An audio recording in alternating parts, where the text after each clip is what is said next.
One of the properties of complex numbers, I mean the modulus of complex numbers is proved here, and that is called as the triangle inequality, and it's a very important number. And the statement of that is for any two complex numbers z1 and z2, mod of z1 plus z2 is always lesser than or equal to mod z1 plus mod z2. And so this is the statement, and it means in general for any two complex numbers this will be true. So particularly when any of them is 0, the equal to sign will come into relevance. In all other cases, if they are not 0, it will be the inequality. So the proof is based on this property. Suppose you multiply a complex number and its conjugate, that is x plus iy into x minus iy will be x square plus y square. I have seen this always when you multiply and divide by a conjugate, you have observed this.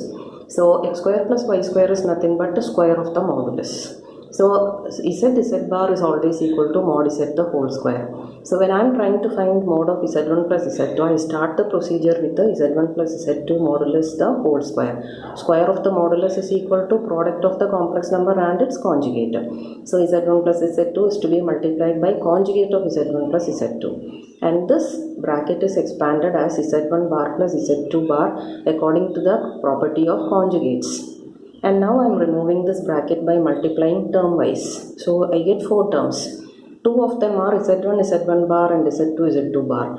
According to this, these two terms are mod z1 the whole square and mod z2 the whole square.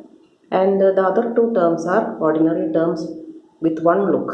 But once again, if you look, you see the first complex number and take the conjugate of it, you happen to get the second one.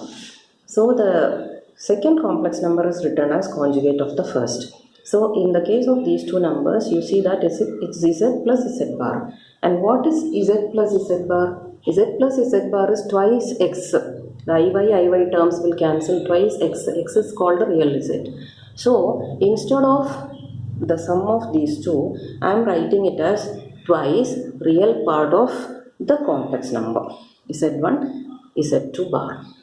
And in the very next step, you will see the equation changing to inequality. How is that happening?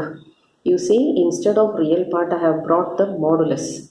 And one of the properties of modulus is real z is always less than or equal to mod z. So instead of real z, when I bring mod z in the picture, the right hand side has a bigger term than the previous case.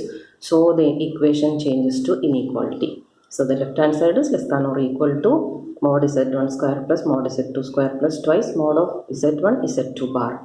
And for the product, modulus of a product is equal to product of the individual moduli. According to that, I am splitting these two terms as mod z1 into mod z2 bar. And you all know mod of z2 bar is also equal to mod z2, as we already discussed one of the main properties in the previous video.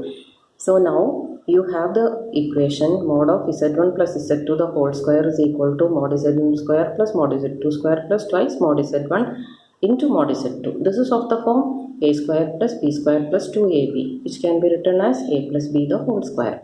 So now you can take positive square root of this inequality, which gets you the required statement.